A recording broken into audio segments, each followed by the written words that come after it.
de Alain Marron, le ministre de la Santé, c'est vraiment un enculé. Restaurant, le pass sanitaire pourrait s'étendre à Bruxelles le 1er octobre, si la situation empire, tempère Alain Marron. Jean-François Noulet, avec Agence. Publié le mardi 7 septembre 2021. Mise à jour le mercredi 8 septembre 2021. À 14h14. Le Covid Safe Ticket, un pass sanitaire, pourrait entrer en vigueur le 1er octobre dans la région de Bruxelles-Capitale pour les personnes de plus de 16 ans, dans les bars, restaurants et discothèques, et dans d'autres secteurs d'activité. Il serait obligatoire dès 12 ans pour les événements de masse, les visites dans les hôpitaux, et dans les maisons de repos.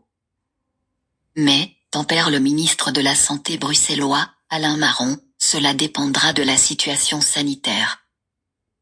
Les entités fédérées se sont en effet mises d'accord. Et pour le moment, ouais, il y a un médecin qui dit qu'on s'est trompé. Ouais, on n'est pas à 65% de la deuxième dose, mais à 65% de la première dose, et toujours de la première dose du vaccin à Bruxelles. D'accord pour prolonger le Covid Safe Ticket et pour donner, à une entité fédérée qui l'estimerait nécessaire, la possibilité d'imposer ce pass sanitaire dans un nombre de secteurs déterminés. En raison de la situation sanitaire à Bruxelles. Durant l'été et en septembre 2021, une augmentation inquiétante du nombre d'infections et d'admissions à l'hôpital a été observée à Bruxelles. Il a également été noté qu'un grand nombre de personnes n'avaient pas été vaccinées, peut-on lire dans le texte qui précise les nouvelles mesures dont la rédaction de la RTBF a pu prendre connaissance. Comme prévu lors des comités de concertation précédents, les entités fédérées, la région Bruxelles-Capitale en particulier, ont demandé que le Covid Safe Ticket puisse être utilisé dans les endroits où la transmission et où la superpropagation sont les plus probables. Sont clairement visés les lieux de vie nocturnes, les événements de masse, les projets pilotes, l'ORECA, les centres de sport et de fitness, mais aussi les établissements relevant des secteurs culturels. Et c'est pour ça que tous les Bruxellois vont aller en Wallonie ou en Flandre, parce que là, le masque n'est pas obligatoire, le pass sanitaire n'est pas obligatoire. Et oui, nous les Bruxellois, on va faire comme les Français. Festifs et récréatifs. Dans l'ORECA, par exemple, les risques épidémiologiques sont jugés plus grands en raison de la présence prolongée de personnes dans la même pièce, souvent sans ventilation suffisante. Le pass sanitaire à Bruxelles, une défaite qui doit éviter une déroute. Dans tous ces secteurs, si la situation épidémiologique le justifie, une entité fédérée pourrait rendre le Covid Safe Ticket obligatoire. À Bruxelles, le pass sanitaire, Covid Safe Ticket, pourrait donc devenir obligatoire dans l'ORECA, les dancing, les discothèques, les clubs de sport et de fitness, les foires commerciales, et les congrès, les structures appartenant au secteur culturel, festif et récréatif, et les établissements de soins résidentiels pour personnes vulnérables. À partir de 16 ans, voire 12 ans dans certains cas. Le Covid Safe Ticket, étendu à de nouveaux secteurs comme l'ORECA ou les salles de sport, ne devrait pas être appliqué aux jeunes de moins de 16 ans. Les responsables politiques estiment que l'application aux moins de 16 ans ne serait pas nécessaire et proportionnelle. Pas question pour les autorités d'exclure des jeunes de certaines activités alors qu'ils n'ont pas la possibilité de choisir personnellement de se faire vacciner ou non, l'accord des parents restant nécessaire. En revanche, les jeunes, à partir de 12 ans devraient montrer patte blanche, et disposer d'un Covid Safe Ticket pour accéder à des établissements de soins. Ouais, parce qu'à partir de 12 ans, on est adulte, il paraît. C'est n'importe quoi. Résidentiels pour personnes vulnérables. Pour les événements de masse, et les expériences et projets pilotes, le Covid Safe Ticket pourrait aussi être appliqué aux enfants à partir de 12 ans. Pas de Covid Safe Ticket dans les écoles, les transports en commun. Les entités fédérées ont cependant décidé que le Covid Safe Ticket ne pourrait toujours pas être appliqué dans la sphère privée, entre autres, les services essentiels tels que, notamment, les transports publics, les services publics, les activités éducatives, telles que les écoles maternelles, primaires et secondaires, les universités et écoles supérieures, les académies d'art, les écoles de ballet, et les magasins et centres commerciaux. L'objectif, précisent les entités fédérées dans le projet de texte, est de ne pas permettre que l'utilisation du Covid Safe Ticket constitue une intrusion trop importante dans la vie privée des personnes. À Bruxelles, pas avant le 1er octobre. Plusieurs étapes sont encore nécessaires avant l'introduction de telles mesures. Même s'il n'y a que la région bruxelloise qui envisage d'aller dans cette direction, les autres entités fédérées doivent aussi marquer leur accord. L'accord de coopération doit ainsi encore être approuvé en comité de concertation, ce qui devrait être réalisé ce mercredi par voie électronique.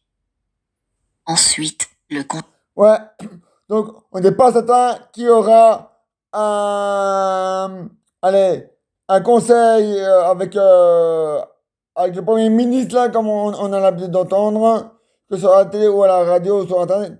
Mais par contre, il y aura ce truc-là qui sera là prévu pour le 15. De toute façon, nous, les Bretons, on va continuer à faire grève parce que nous, on n'est pas d'accord de ce pass sanitaire du vaccin et du pass sanitaire de la prise de sang. On n'est pas d'accord. Conseil d'État doit être consulté, ce qui ouvrira ensuite la voie à un débat au Parlement bruxellois. Il appartiendra ensuite au gouvernement bruxellois de déterminer quels secteurs seront concernés. En principe, les règles sanitaires actuelles sont d'application jusqu'à la fin de ce mois. Ce serait donc bien si l'on pouvait faire la jonction en l'introduisant en octobre, a indiqué à l'agence Belger, mercredi, Zenet Balchi, porte-parole du ministre-président bruxellois. Nous introduirons le coronapass si et seulement si la situation épidémiologique se détériore sérieusement. Du côté du cabinet du ministre bruxellois de la Santé, Alain Marron, on explique que l'élargissement du Covid Safe Ticket dans la capitale ne sera appliqué que si la situation épidémiologique et le nombre de contaminations devaient sérieusement se dégrader. Nous introduirons le coronapass si et seulement si la situation épidémiologique se détériore sérieusement. Et si et seulement si nous pouvons de la sorte éviter de devoir fermer certains secteurs et activités, a commenté le porte-parole du ministre Marron à l'agence Belger. De son côté, le ministre-président Ruud Vervoort souligne aussi que l'introduction du pass n'est pas encore une certitude. Mais, les chiffres ne sont pas bons. Nous devons donc avoir ce moyen à disposition. Qu'est-ce que le Covid Safe Ticket? Pour rappel, le Covid Safe Ticket peut être obtenu après 2 doses de vaccin et une période d'attente de 2 semaines. Le vaccin, ça veut dire que le test, donc si vous allez chez le médecin et vous demandez une prise de sang pour un pass sanitaire, eh ben, à Bruxelles, il ne sera pas valable. Voilà. Vous pourrez toujours l'utiliser pour en France. Semaines, après un test PCR négatif ou après une guérison du Covid. Il peut déjà être réclamé en Belgique pour les événements de masse, c'est-à-dire ceux qui rassemblent plus de 200 personnes en intérieur et 400 personnes en extérieur. À partir du 1er octobre, ce sera possible pour les événements à partir de 500 visiteurs à l'intérieur et de 750 visiteurs à l'extérieur. Par contre, le Covid Safe Ticket sera obligatoire pour les événements comptant 3000 visiteurs à l'intérieur et 5000 visiteurs à l'extérieur, toujours avec un maximum de 75 000. Actuellement, Et toujours avec le masque obligatoire, ça commence à nous gonfler tout ça. 38% des 18 à 24 ans et 27% des 16 à 17 ans sont entièrement vaccinés à Bruxelles. Les 25 à 34 ans sont quant à eux à 50% entièrement vaccinés, alors que les tranches d'âge supérieures atteignent les 60 à 80%.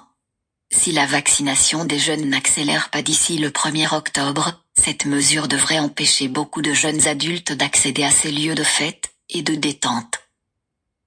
JT 7 septembre 2021. Convaincre les élèves bruxellois de se faire vacciner. Vaccination, convaincre les élèves bruxellois, 7 septembre 2021. Visionnez gratuitement les vidéos du programme Journal télévisé, sujet par sujet en streaming sur Ovio. Voir la vidéo. C'est pour ça que moi, je continue toujours ma grève. Voilà. On se retrouve tantôt. Au revoir.